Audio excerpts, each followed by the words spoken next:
Ya, assalamualaikum warahmatullahi wabarakatuh. Perkenalkan, nama saya Muhammad Fikir Fauzan.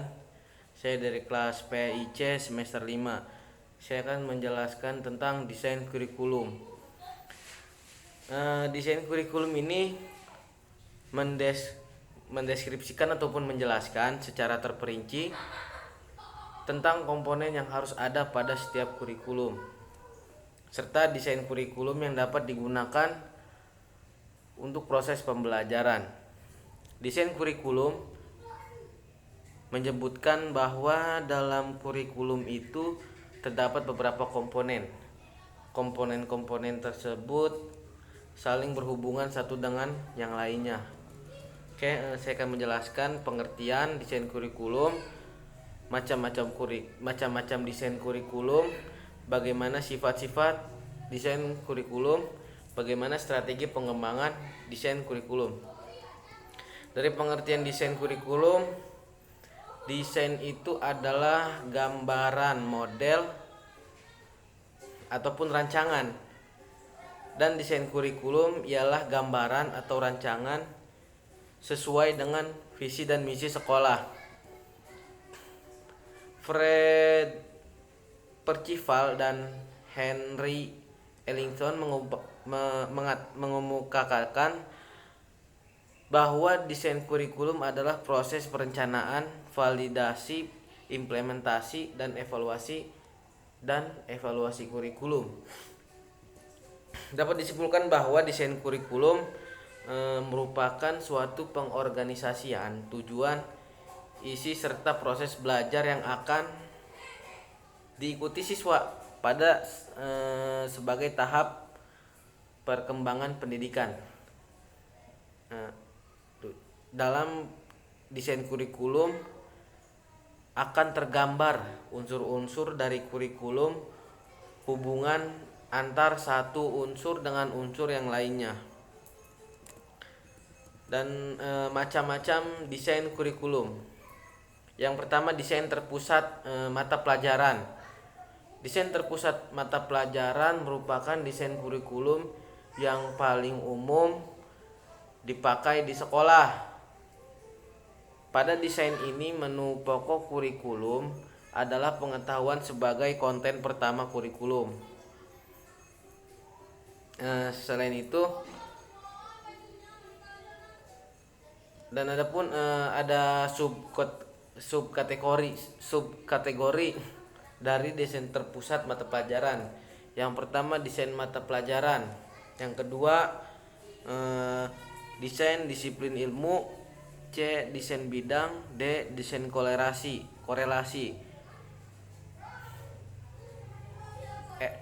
Kelima, desain kurikulum integrasi. Desain ini memberikan kesempatan pada siswa melatih keterampilan pemecahan masalah. Nah, adapun yang terakhir, desain proses dari mata pelajaran desain mata pelajaran tadi, ini yang keenam, desain proses. Desain ini mengutamakan prosedur apa saja yang kemungkinan siswa memperoleh kemampuan menganalisis realita, menciptakan kerangka berpikir, dan laku intelektual dalam menghasilkan suatu pengetahuan. Nah, yang kedua, desain terpusat pada siswa. Ini desain terpusat pada siswa ini terfokus pada perkembangan individual siswa. Desain ini muncul sebagai respon terhadap keinginan agar pendidikan fokus pada siswa dari mata pelajaran. Dan adapun variasi desainnya, desain terpusat kegiatan ataupun pengalaman, kemudian desain sekolah alternatif, dan desain humanistik. Dan yang ketiga, desain terpusat masalah. Ini macam-macam ya. Yang ketiga ini desain terpusat masalah. Desain ini terfokus pada pemecahan masalah kehidupan individu maupun sosial ya. Karena cakupan kehidupan sangat luas. Desain ini ada beberapa ya. Desain ini, dalam desain terpusat ini ada sub-subnya. Yang pertama, desain situasi kehidupan, bahwa siswa bisa memperoleh pembelajaran yang lebih bermakna jika yang dipelajarinya itu mirip dengan masalah di masyarakat.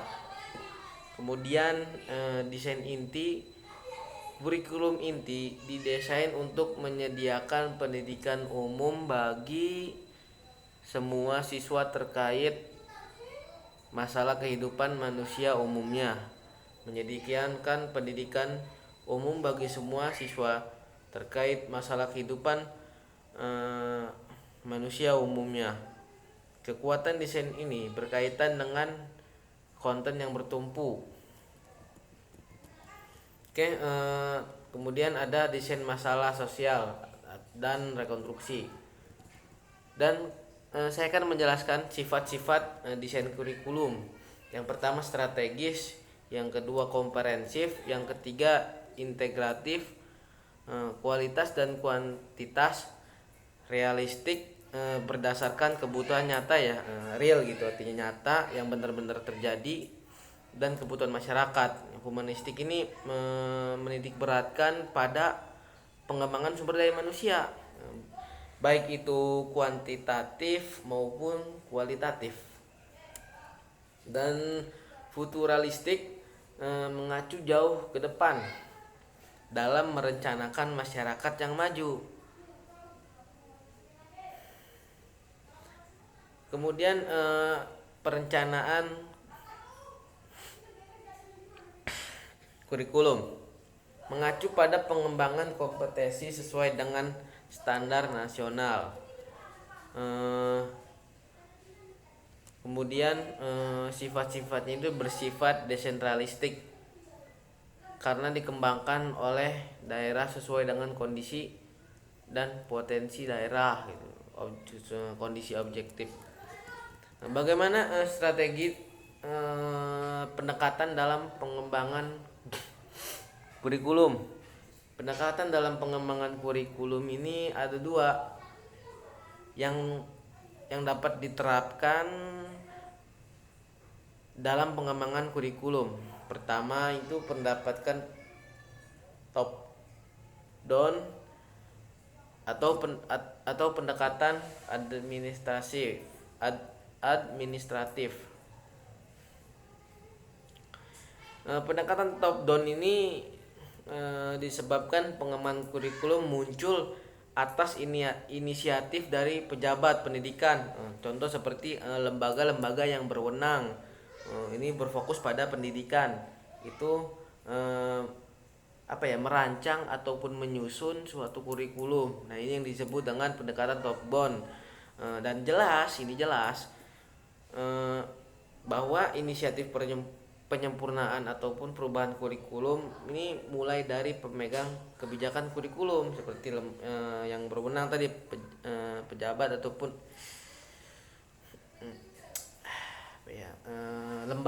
lembaga pendidikan. Nah, maka dari itulah proses pengembangan dengan pendekatan top down ini pendekatan sistem komando.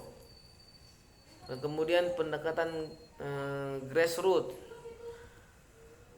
Pendekatan ini biasanya ini ada di lapangan-lapangan gitu kan ya, dari guru-guru maupun yang implementator tuh yang mengimplementasikan atau yang memberikan menerapkan seperti guru kepada muridnya.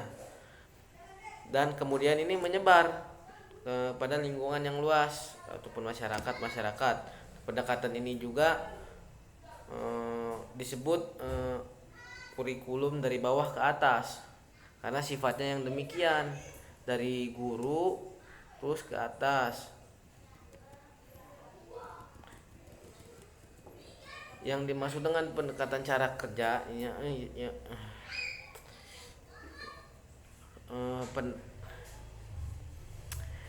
adapun pendekatan strateginya, pendekatannya itu ada 4 pendekatan dalam mengembangkan kurikulum, yaitu pendekatan subjek akademis dan pendekatan humanistik, pendekatan teknologi. Ada 3 ya, ada 3. Oke, saya sebutkan saja ya.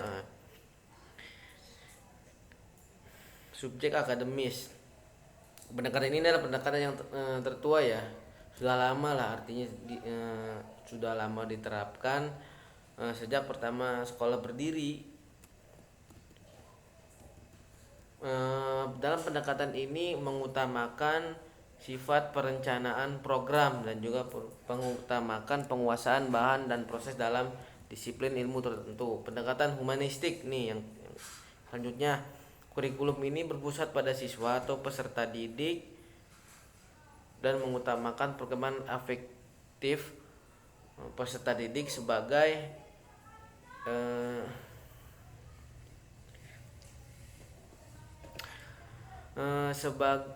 sebagai prasyarat gitu ya, bagian integral dari proses belajar. Kurikulum humanistik ini mempunyai beberapa karakteristik ya, berkaitan dengan tujuan, metode, organisasi, isi, dan evaluasi. Humanis kurikulum ini berfungsi menyediakan pengalaman berharga untuk membantu memperlancar perkembangan pribadi murid, seperti itu. Kemudian pendekatan teknologi. Pendekatan teknologi ini sebagai model teknologi pendidikan, menekankan kepada peserta didik ini menggunakan pendekatan ini dengan pengajaran lewat media ataupun alat-alat yang mendukung dalam teknologi ini. Itu ada 2 dalam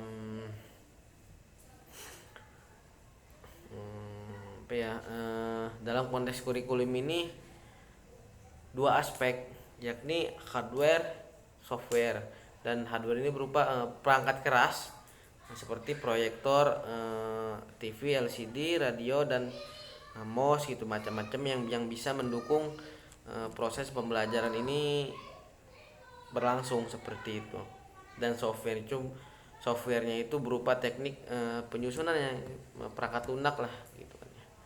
Dan bisa saya simpulkan bahwa desain kurikulum ini adalah menyangkut pola pengorganisasian unsur-unsur atau komponen kurikulum. Nah, macam-macam desain kurikulum antara lain tadi desain terpusat pada siswa, desain terpusat pada mata pelajaran, dan desain terpusat pada masalah. Kemudian saya jelaskan bahwa sifat-sifat desain kurikulum itu yaitu strategis, komprehensif,